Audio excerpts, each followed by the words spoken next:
Okay, I will start with a short recap of what we've discussed yesterday. I understand there are a few of you that weren't able to make it yesterday. I'm sure work obligations, etc. Um, XY theory is all about relationships. And the basic concept is that you and I need to be sure that we are well matched. We talked about Adam and Eve in the Garden of Eden. We talked about God having Adam name the animals to start. And that seemed, for most of us, at least for me, just an ordinary task. But as I mentioned yesterday, it was very, some would say it's odd for God to give Adam on the first day of creation, first day of his creation, which is really the sixth day of creation, the job of naming thousands of animals. As I said yesterday, I felt that if I were in God's place, in God's stead, I would have given him a little extra time, get to know your surroundings and get used to and get comfortable with the garden, and then we could talk about the animals. But the problem was that God had something else in mind. He needed to get Adam to realize what he needed. And by that I mean, as Adam looked around, he noticed that the animals were paired off. He noticed that the animals were attentive to each other. He noticed that they were taking care of each other as animals do, picking on their coats, picking things off, and just being very touchy-feely and very attentive. So we talked about that. We also talked about the fact that there were some animals that had a very advanced system of communication. So he could see that these animals that were coupled off were also not just caring for each other, but communicating with each other. And interestingly enough, by the time he was finished naming the animals as God had asked him to, he was put to sleep. By that point, he had realized that he needed something. Even in a perfect environment, such as Eden was, Adam was not complete. And what was he missing? He was missing a companion. If Adam was not asked to name those animals, there's a strong possibility that Adam, like many of us today, might have gone on thinking that he was fine alone, that he was okay, he didn't need anyone.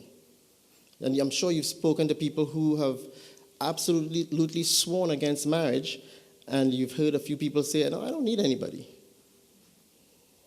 I have family members that have said that. So when are you getting married? Perhaps never. What's that for? I can cook for myself, I can clean my own house, I can take care of myself. Why do I need a companion? But that was not going to work in the Garden of Eden, especially for a God who intended to have a couple that would populate the earth. So Adam had to be aware of his needs. And this is sometimes a hard concept for us, especially as Christians, to appreciate, because we believe that we could go to a God and ask him, well, I have this problem, but I don't really know what it is. I'm not sure what I need, but could you supply it? Could you help me here? If you go all the way to the New Testament, you'll notice that the majority of times when people went to Christ for healing, they could come to Christ on a stretcher. They could come to Christ with blind eyes. They could come to Christ deaf. And we know that God in Christ knew everything. And yet still he would ask the very strange question, and for some time I couldn't understand why. But he would ask the question, what is it that you would have me do unto you?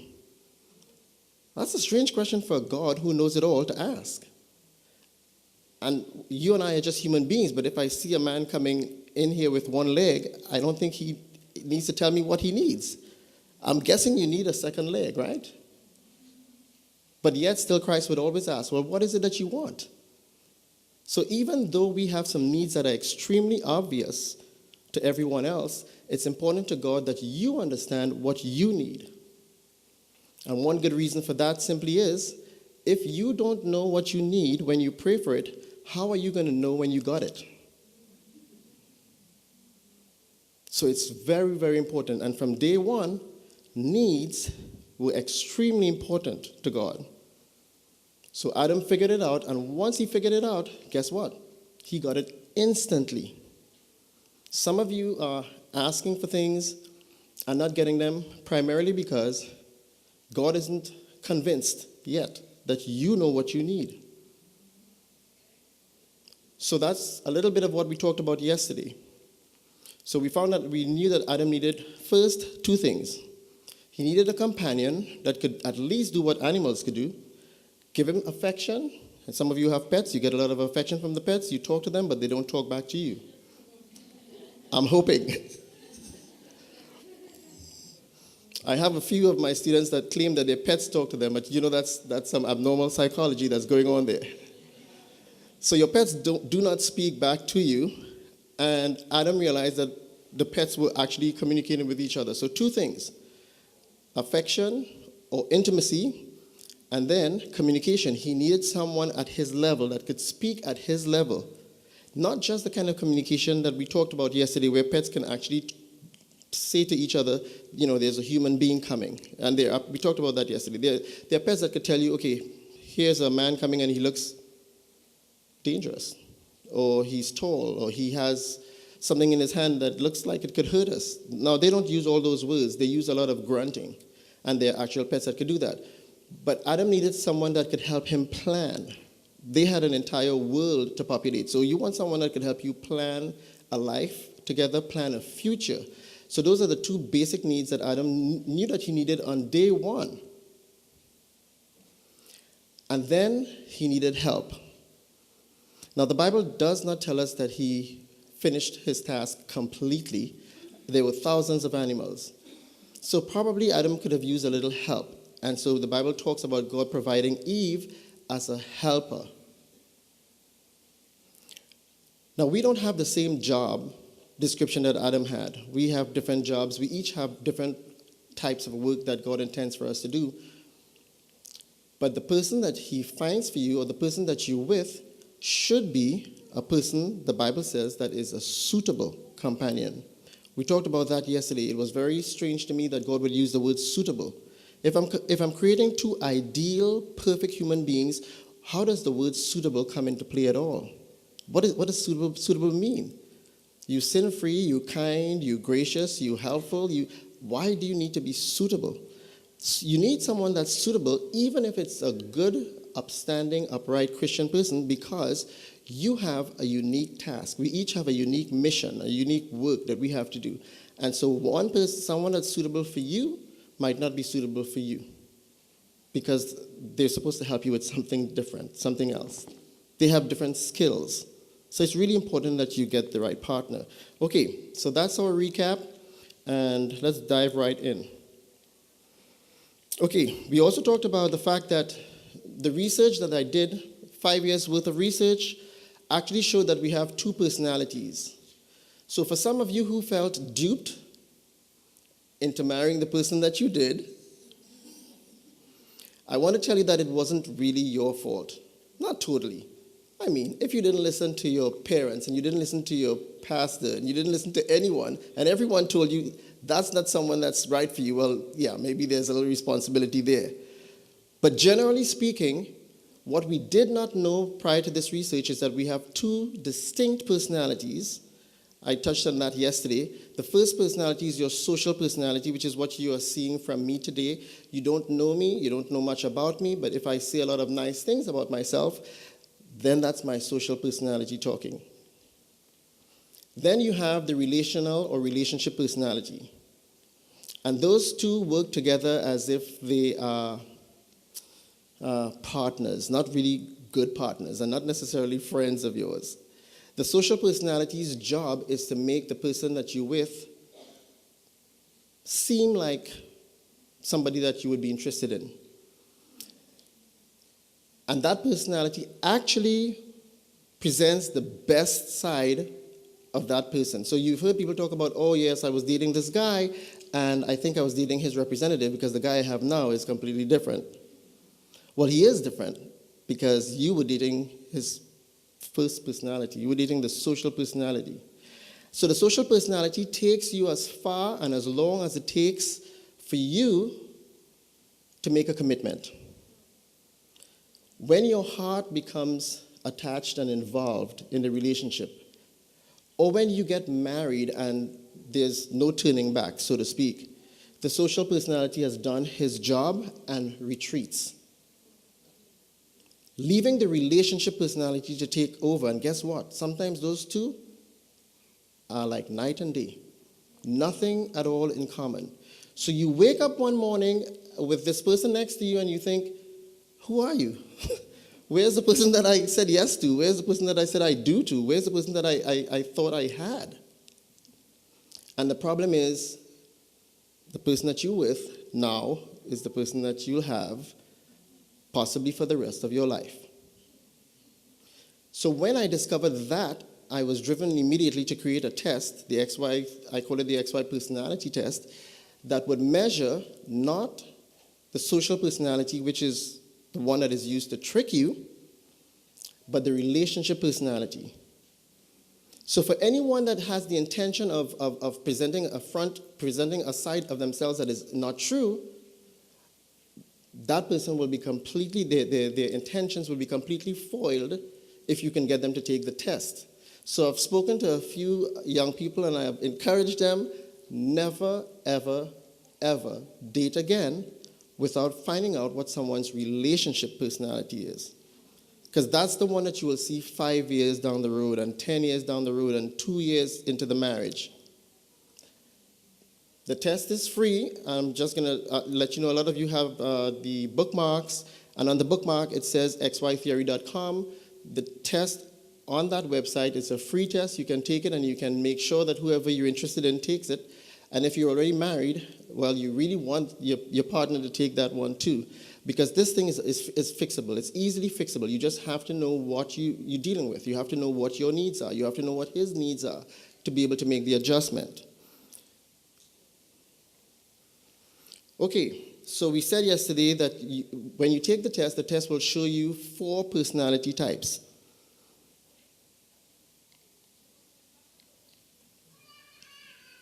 And the reason you have 4 personality types is very simple. What defines your personality more than anything else are 2 things. Just as it was for Adam in the Garden of Eden, nothing has changed. Communication. You need someone that would communicate at your level, and you need someone that is as emotional as you. And I put emotional because most people understand the word emotional, but I really mean intimacy. Someone that is at your level of intimacy. So you can have someone that's a high communicator and a highly intimate, or you can have someone that's high in communication and low in intimacy. And as you can see there, I called it the unemotional. Why? Because they tend to be less emotional. And so these are the 4. Now this afternoon we have a breakout session, and those of you that did not get a copy of the test, we will provide a test again this afternoon in that session. So you can test yourself, you can test your partner, and you guys could, we could have a discussion about it. And you can, share with me how you think the relationship is going and how it's being affected by it. But those are the 4. Before I go further, let me tell you something that happened last week. I had a meeting with my staff, and I had a new member added to my staff last week. And she, I have to say, is the hardest working person on my staff. You don't know them, so I don't expect that any of you could go back and tell the others. But she's the hardest working person on my staff. I also feel that she's the kindest and she's the most caring on the staff. She's the most generous on the staff. It might be that she's new, and you know how it is. Honeymoon period, maybe she's just putting her best foot forward, and I'm seeing her social personality at work there. But one thing I noticed is that when we had our first meeting with a parent, and I needed to convey with this parent that their child had autism, she didn't smile. She wasn't smiling at all. And that was the first time it had occurred to me that this lady actually never smiles. I don't think I've ever seen her smile. But she's a really nice individual. So at the end of the meeting, I said, hey, can I ask you a personal question? I expected she would say yes, because as I said, she's really a nice person. So she said, yes, sure, you can ask me anything. I said, do you ever smile? And she tried to crack a little half smile. She said, yeah, I do. And why do you ask? I said, well, I wrote this book, and I have this theory about people's personalities and how it affects their marriages. And I said, what I've noticed is I'm beginning to be able to look at someone's appearance, their countenance, and I can kind of make a good guess as to whether they're an X type or a Y type. And in fact, even before that, I had gone to someone's birthday party. They held it at a restaurant, and there were 12 people seated around the table. It's one of those Japanese restaurants, you have the cook, and yeah, you have all of that going on. Lots of distraction, throwing eggs, throwing things, and I had to try to focus. But what I decided to do is I would go around the table and try to figure out from the person's countenance, from their appearance, who was an X and who was a Y. As it turned out, after that little dinner that we had, I had to test them now and admit to them what I was doing, which wasn't that comfortable. Some of the wives weren't really open to being probed like that, without signing some kind of little permission. And so, as it turned out, 100% of the people that I thought were X's, and 100% of those that I thought were Y's. So that led me to feel that I could probably make a good guess up with this new staff member. So she said, well, I do smile, but I said, but the thing is, I can't tell if you're happy here working with me. I have no way of telling, not from your face anyway, and you don't complain. And she said, wow, Dr. Jacob, funny that you should say that. I've been married for 12 years, and my husband complains about the same thing. He says that he has no idea if he's ever done anything to upset me. He cannot tell if I'm happy. He cannot tell if I'm sad. And it's been puzzling for him. I said, wow, well, how is that working out? And then she said, it's working out great because he's made the adjustments, because I never will. You have only two ways to be happy in marriage, to be happy in your relationship. One of two ways. You must either find someone that is exactly the way you are. Well, I hear some of you saying, ooh and ah, but we used to believe this for many years. We call them soulmates. When people talk about, I found my soulmate, they're actually talking about, oh, I found the perfect person. So you're either going to find a perfect person, or you find someone who is willing to change. There are no other ways to do it. Perfection or change. That's it.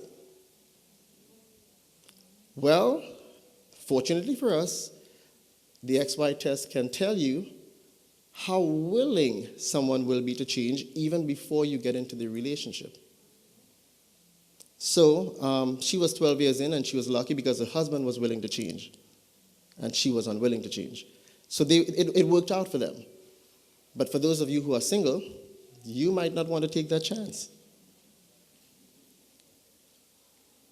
Okay, so I'm going to go a little faster now. That's enough of a recap.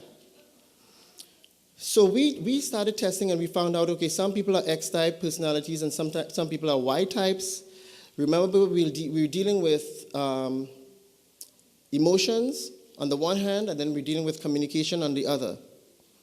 There are several couples that are very happy, or at least say they're very happy, and they're happy, remember, as I just explained, they're happy because at least one person is willing to adjust. It's not ideal. It's not what God intended. When Adam and Eve were created in the Garden of Eden, I can guarantee you God did not leave the responsibility for the relationship in Eve's lap. It was both Adam and Eve who would have to make adjustments. Fortunately for them, they were created from the hands of a perfect God who would know in advance what they needed. You and I are not so lucky. We're coming from all kinds of different cultures, different homes, different upbringings. In fact, we even find sometimes twins who should be identical. Growing up in the same homes are not the same in personality. So you and I need a little bit more. But what we noticed is, even when we found people who were exes, and we found them partners who were also X types, we began to notice that there was a difference. Sometimes they still had problems. Now, there's a reason why this research took me 5 years, not because I had 5 years to waste. I would have liked to do this in a year. At least I told my friends I would be done in about 18 months. It did not take me 18 months because every time we found something, then we discovered something else. So what we discovered is, even if you were an X, if you got with someone that was more than 15 points away, now the original scale, as you see here, goes from 0 and it goes to 100. If as an X, your partner was more than 15 points away from where you were in terms of your level of need, so 100 there says extremely high level of need.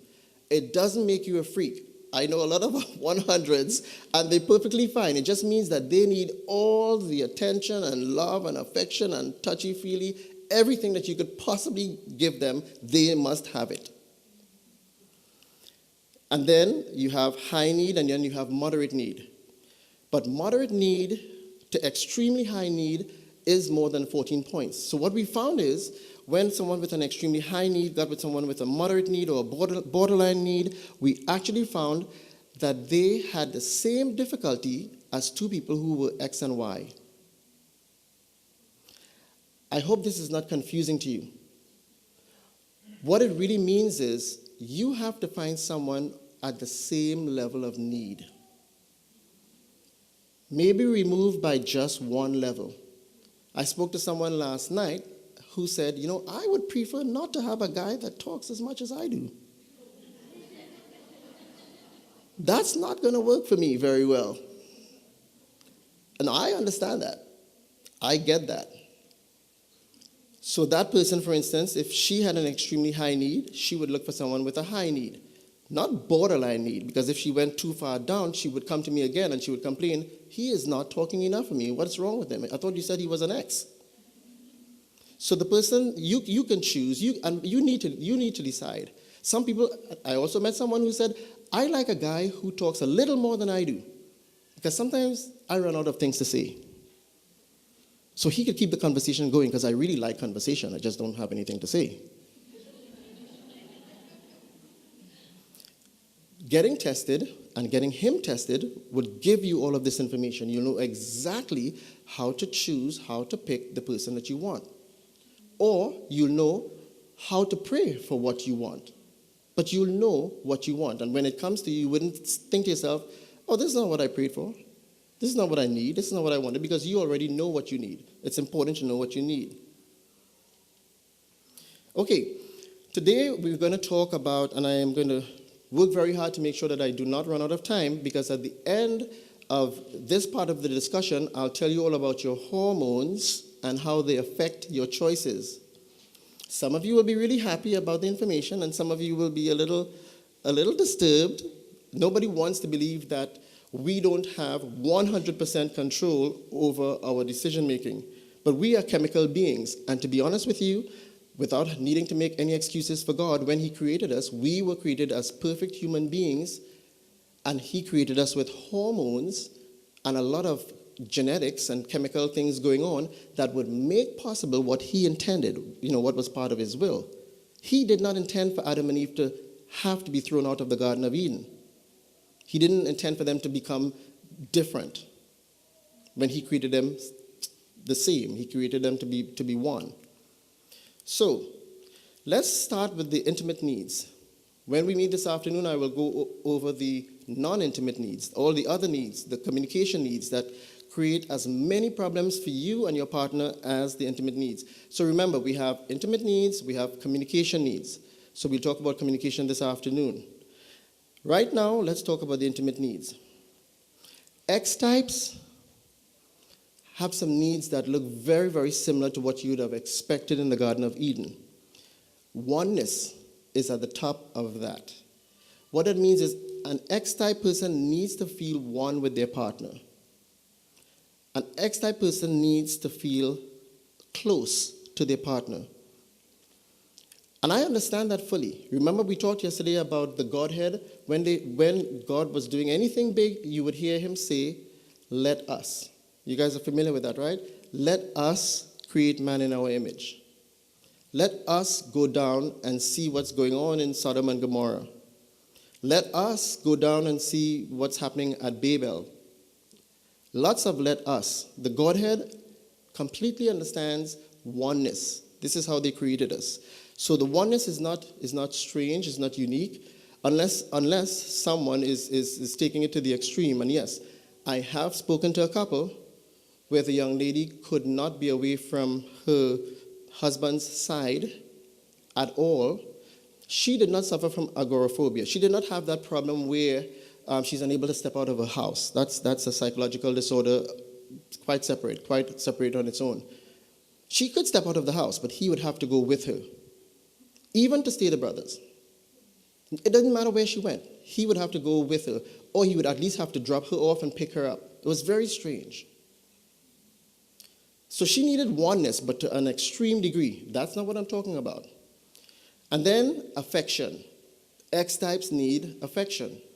Now, it doesn't mean that as an X-type you need all the things on my list, but if you're a true X-type in the intimacy domain, it means that you actually will find some things on this list that you like. X-types need attention. Don't put your hands up, but have any one of you ever been with someone that you felt was completely inattentive? And you felt like like they wouldn't even notice if you left the room? Or maybe they wouldn't even care? Okay, that's inattentiveness, and that's not good for X-types. X-types need affirmation. Every now and again, other than just the day of your wedding, you need to hear, I love you. You need to hear, you still matter to me. I care about you. You don't want to have to ask for this. You don't want to have to beg for this. Because if you beg for it and then get it, it's useless. Right? Connectedness. Again, I'm sure you've been with folk who you felt like you didn't feel connected to. Sometimes even after years of dating or marriage, you didn't feel like you were a part of their lives, like they were always hiding something, like they were working for the CIA or something. That's a lack of connectedness. Then there's accountability. Mostly for those of you who are married, you would have experienced this. And you see it a lot in the movies, so I'm guessing that it happens a lot. You have dinner ready. The kids are at the table. It's 6 p.m., and that's the time you eat dinner every night. Except that on several nights, your husband does not show up. He shows up at 7. Everybody's waiting for an hour. The food is cold. And then you ask him, was there an accident? And he said, oh, no, I just worked late. No apology. No phone call. And he's not being mean. Y types do not like to be accountable. They just don't. It makes them feel like they're still living at their parents' house. So they don't call, and you have all kinds of crazy things going through your mind. Is he cheating on me? No.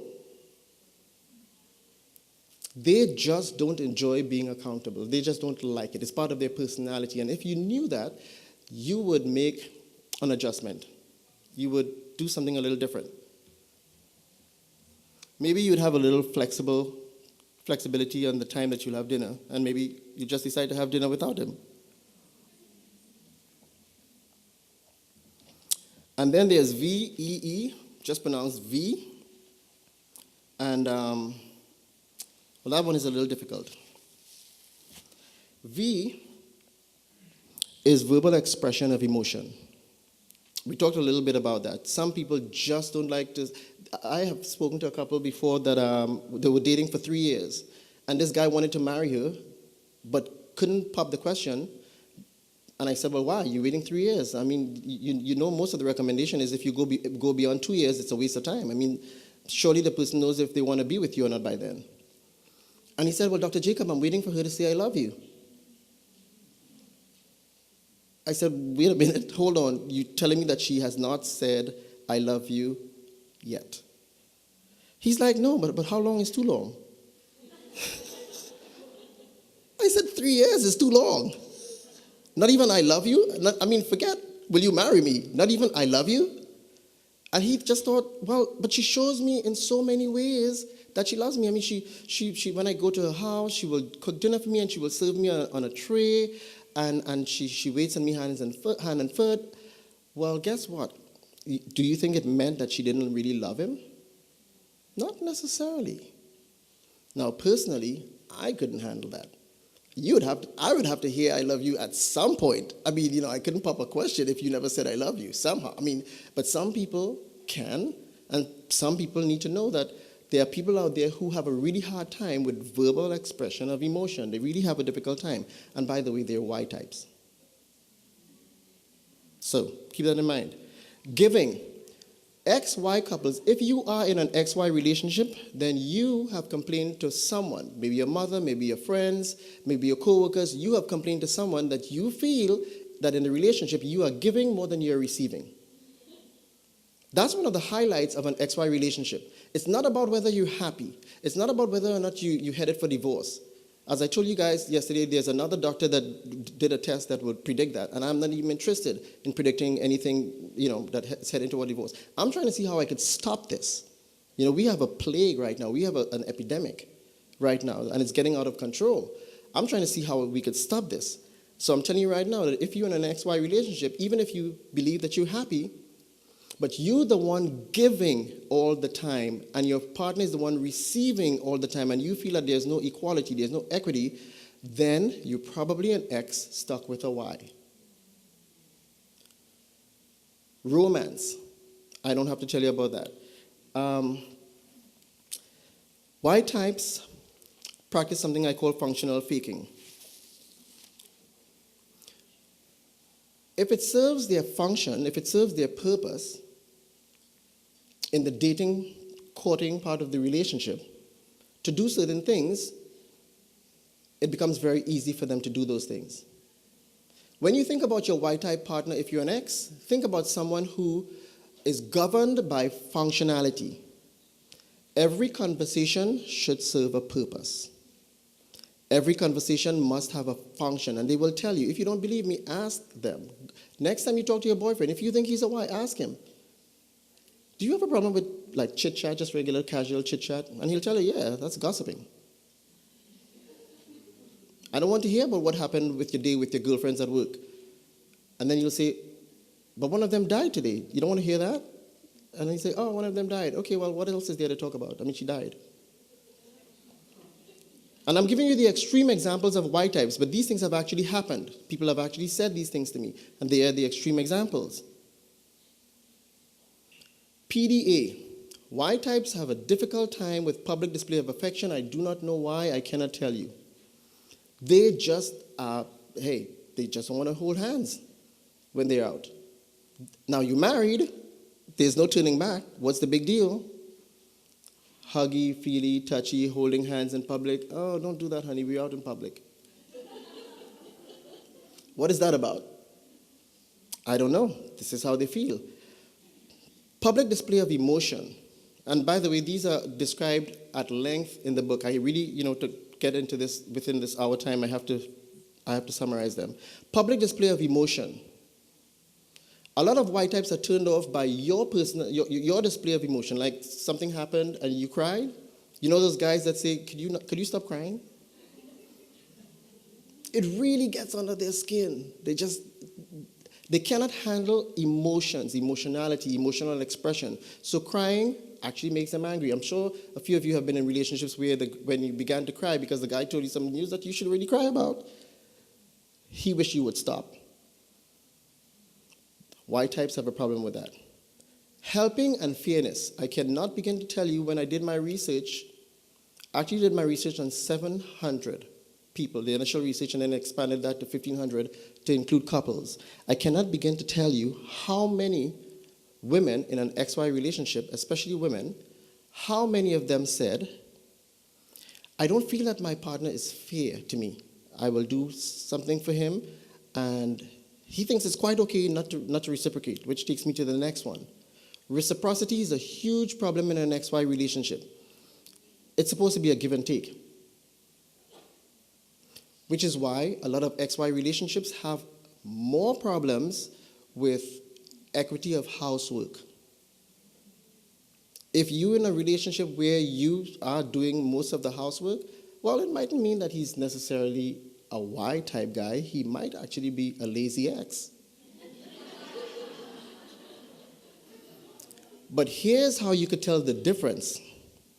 If he feels that he could very, very successfully justify the fact that you should do all the work and he shouldn't, you probably have a Y. Do you get the difference?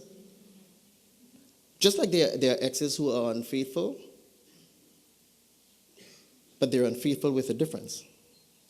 And we'll talk about that in a minute. Proximity.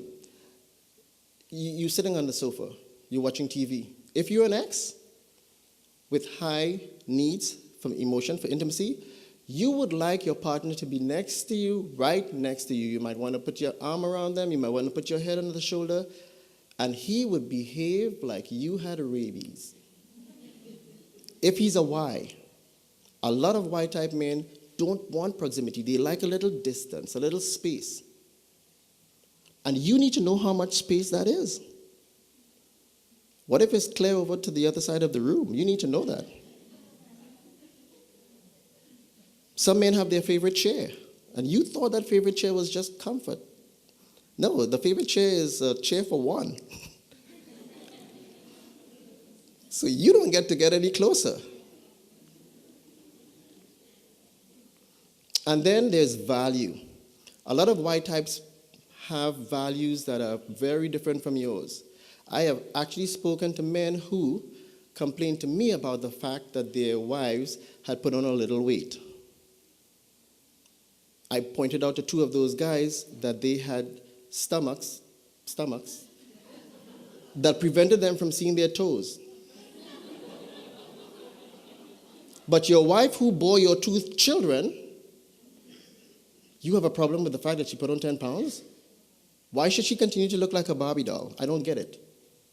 But Ys think they do. Y-type men, more than X-type men, and I'm not slamming anyone, I'm just letting you know. I'm a scientist, this is what I do, and when I look at the data before me, the majority of Y-type men have a problem with superficial looks, how my wife looks, how she takes care of herself. They are the ones that complain more about my wife isn't taking care of herself anymore. Whereas the X-type men are the ones like, hey, so what? I love her. I don't like, it's not about how many pounds she puts on. This is the woman I married. This is the woman I'm in love with. And I'm not slamming Y-types. They have their advantages. But when it comes to intimacy, there is very little advantage. Okay. You need to know the list of intimate needs for your Y-type. Why?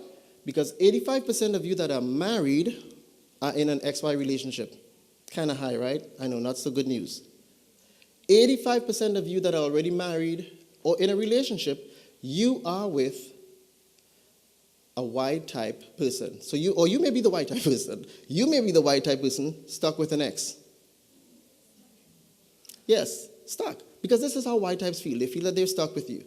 X-types generally feel like things are not so good, but I could work it out. So they talk differently about the relationship. So here we go. Common interests. If you want your Y-type guy to bond with you, remember you bond with intimacy, right? Common interests. You have to share his interests. I know one woman that had a drag racer for a boyfriend, and they were together for 5 years, and he didn't propose to her. And I said to her very simply, how many times have you gone with him to the racetrack? She's like, racetrack? Never. I have no interest in that. I said, but he's a Y. If you haven't gone with him to the racetrack, as far as he's concerned, you're not bonding. I had another couple where the husband was into surfing a lot, and they got married a little later, and she was 35, he was 40, but he still surfed. And so she came and she complained to me. And I said, well, so what's the problem? She said, well, here's the problem. I actually went surfing with him, but he was upset that I stayed on the beach and read a novel.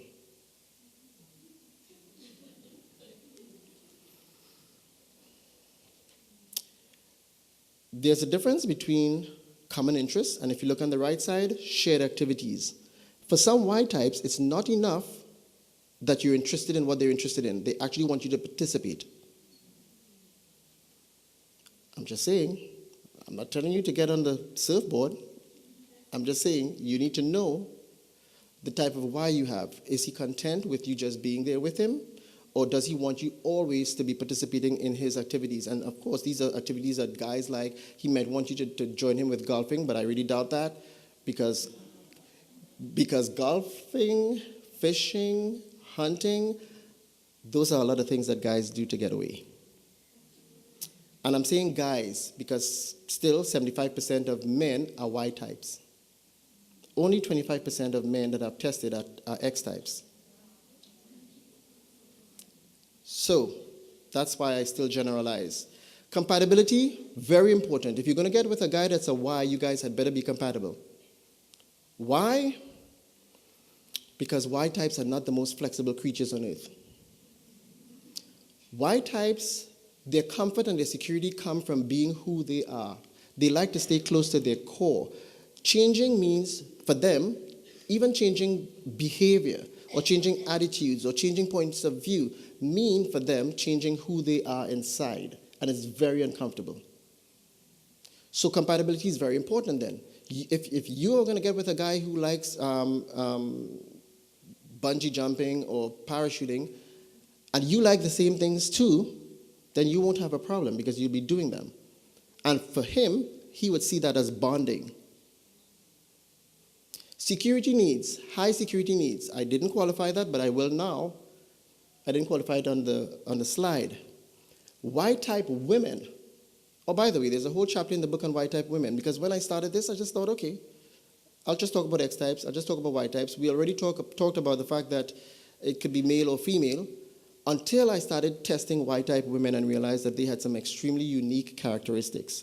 So I had to actually add a chapter to the book just to include Y-type women because they have some unique needs, one of which is high security needs. Y-type women, the ones that have spoken to me, have a real problem with a guy who is unemployed. So guys, if you're single and you don't have a job, I'm just saying maybe you might want to test the person before you date them. There's a little expiration date on how long you could stay without a job for a Y-type woman. So you want to find out. It's not a bad thing. They just feel insecure when they're with someone who cannot provide. The whole provider thing is very, very important to the Y-type woman. It's not a bad thing. It's just something that you should know about. And then there's control. If any of you are in a relationship where you feel like one person is the controller, one person always wants to call the shots, one person always wants to say where we go on vacation, one person wants to say what movies we are going to see, and you have control issues and power struggles, you're probably in an XY relationship. Why do I say that? Again, because Y-type individuals do not like to change. So if you're not going to change, you're probably going to have to try to control things so that you don't need to change. That's one. And also, think about it. We're talking about a needs-based model, which means if I need a lot of intimacy from you, let's say, and I need a lot of communication from you, and you don't need it from me, who's in control? You are, because I need you. So you hear Y-types complaining a lot about their girlfriends and their wives being needy, when they're not really needy. They're just individuals with needs. Very different. Novelty.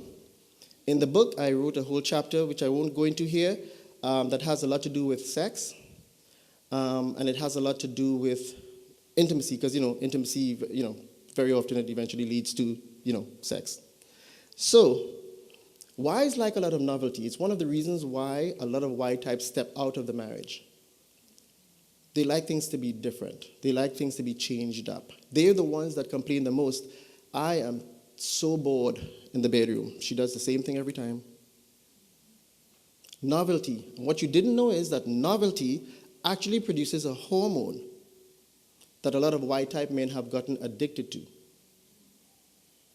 So here you come, little Miss Wifey, doing all the right things, but he is bored after a few years because what he used to get before marriage, where he was able to change partners and keep the novelty going so that the hormone could keep flowing, he no longer gets, and now he feels stuck. Not all Y-type males are like this, especially Christian males. But you need to be sure that you find out, which is why I encourage all young people. You need to find out how promiscuous your partner was before marriage, because that promiscuity became an addiction hormonally.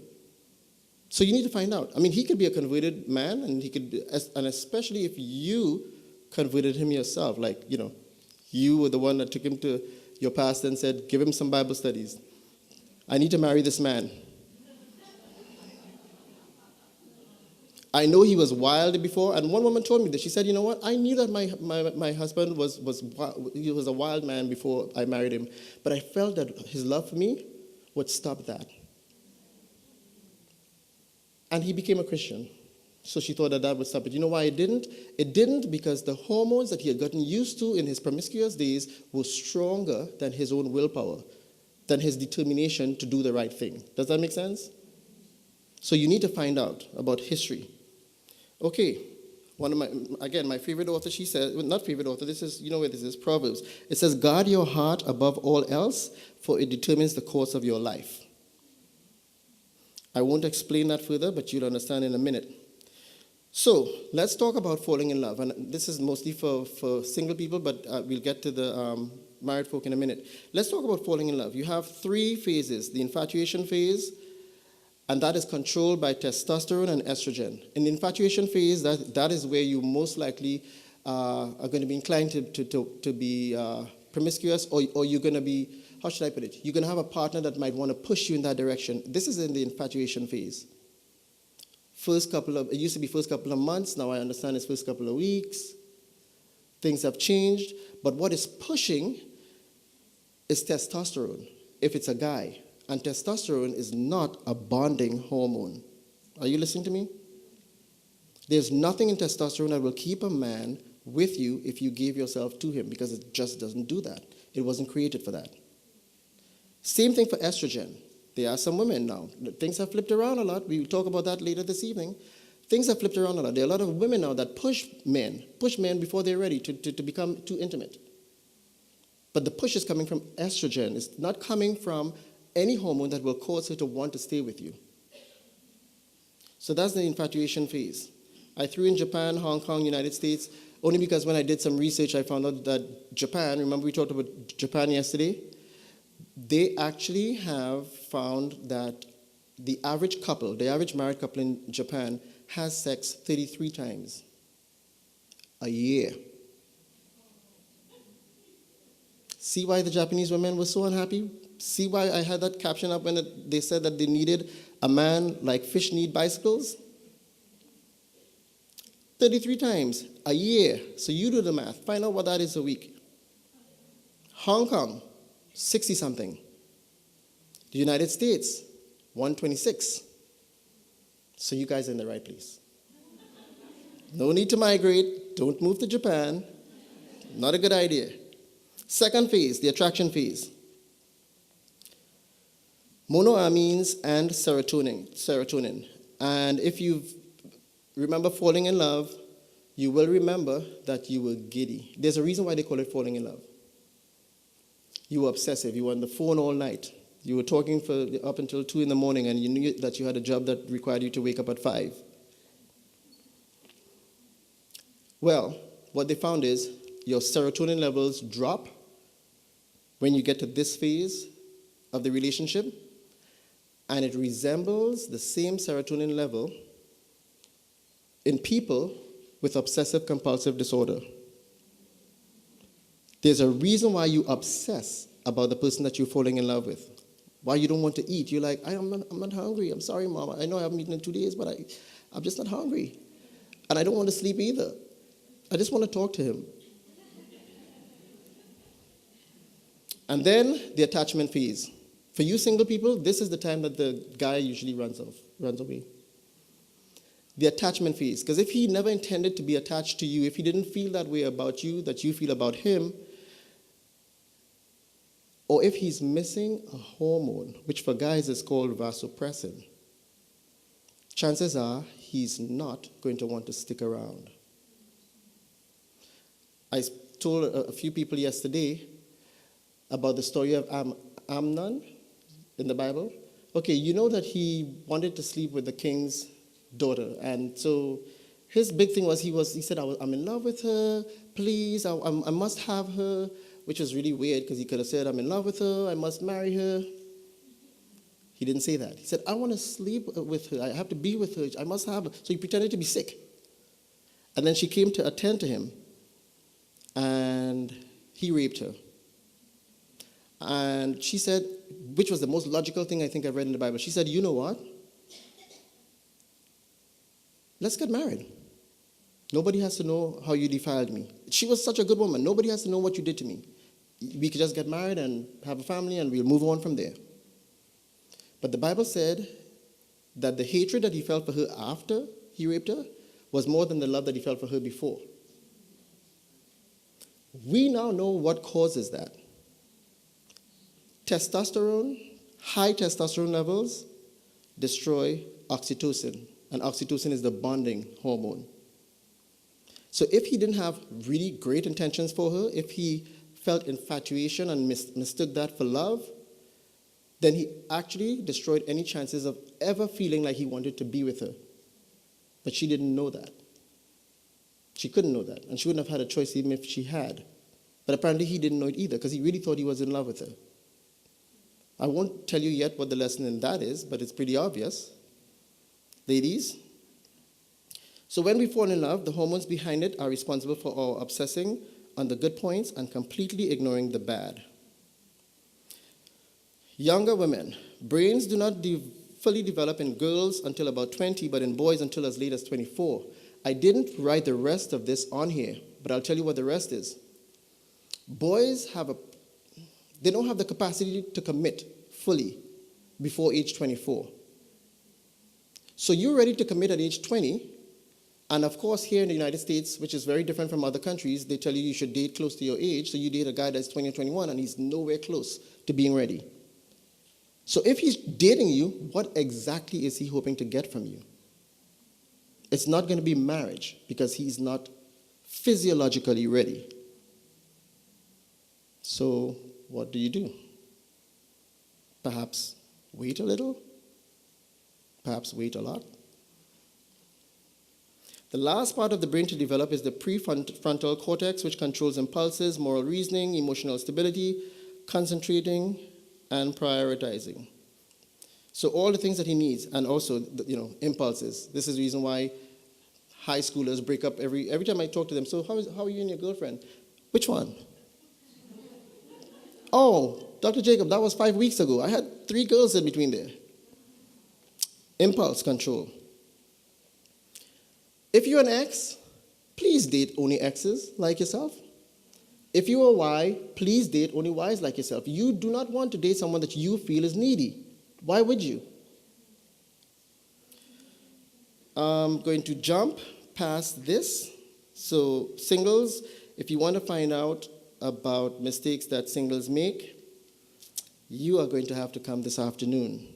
But X-type singles make very different dating mistakes from Y-type singles. I call it extreme dating. If you're an X, you date extremely like an X when you shouldn't. If you're a Y, you date extremely like a Y when you shouldn't. I'll tell you about that later this afternoon. There are 22% of people in the country who will not ever be married. They will not ever find a suitable companion. This is a statistic. I did not make this up. 22%, that's almost 1/4 of the population. Why? Because 6,000 years removed from the Garden of Eden, a lot of people have become very odd. and some of you have been approached by people that you would consider to be a little odd. Odd people are off-putting, and they do not make you feel like this is somebody that you want to be attached to. Some people are damaged. We have lots of, and I see it all the time because of my line of work, but lots of family problems. Some people have what we call abnormal psychology. They have a psychological disorder. According to what kind of research you do, they will tell you that 1 in 4 people that would approach you, 1 in 4 has a psychological disorder that is serious enough to make your marriage a failure, to make it impossible for you to put up with them for the rest of your life. 1 in 4.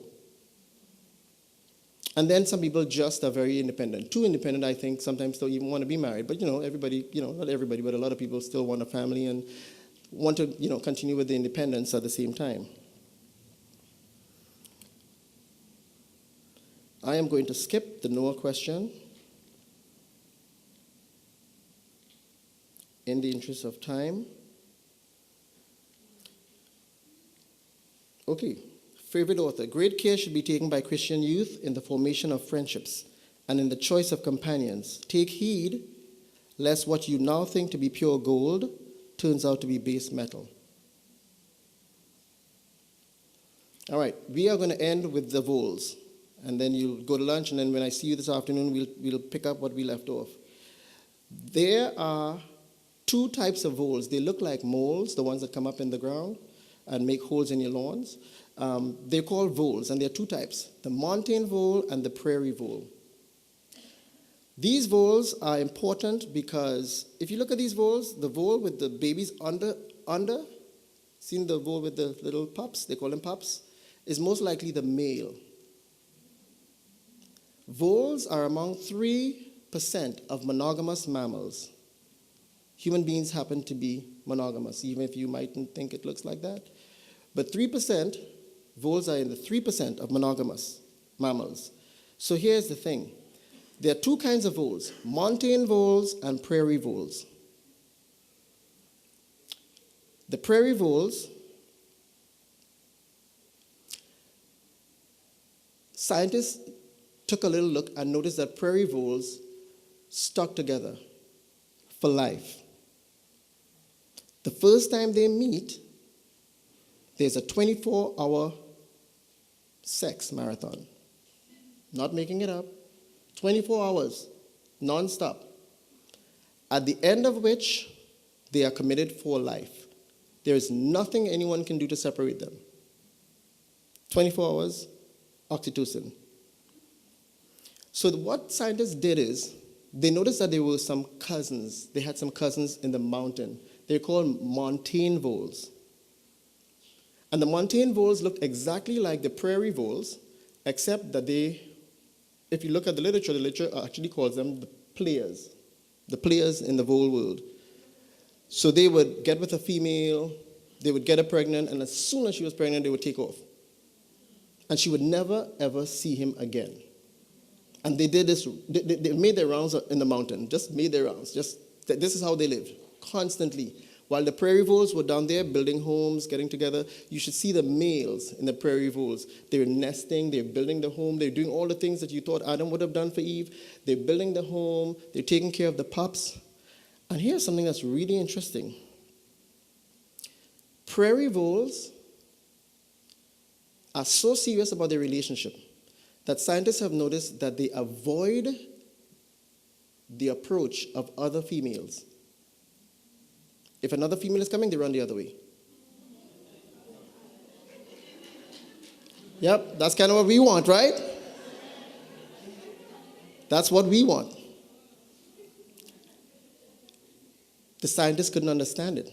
So what they did is, they said, let's capture some of these and test their blood. When they did the blood test, they found that the prairie voles had high levels of oxytocin. And wouldn't you believe it, when they captured the mountain voles, no oxytocin. But scientists are never satisfied. They were like, this could be just a chance. Let's try some tricks with them. So they actually put oxytocin in the blood of the mountain voles to see if they would make them, monogamous. That didn't work very well. So then they realized it's more than just filling you up with oxytocin. You have to have the receptors in the brain to absorb it, which they couldn't control. So then they flipped it around and they decided, let's get some oxytocin blockers. So they have some chemicals that would block the reception of oxytocin in the prairie voles. So they lined up 3 good husbands, stuck them with oxytocin, and guess what happened? Within hours, they abandoned their family and children. Yes. So now, studies are underway to test humans. They've started, getting a lot of trouble from the FDA. But there are so many women that are asking the question, can I inject my husband? Can I put something in his drink? Is there something I could do in his sleep? And so the FDA felt a little pushed, and they created a spray that is not available to you at CVS, so don't go out there. But they would spray it in the nostrils of the men and found that those men actually almost instantly became more communicative and more affectionate. And still, they won't make it available to you. The only thing they decided they would do right now is try to create in trials something that they could use for autistic children. Why? Because the biggest 2 things with autism, no communicating, and they hate to be touched. So, I hate to leave you at this point with the hormones. We will continue this discussion this afternoon. Thank you for being so attentive.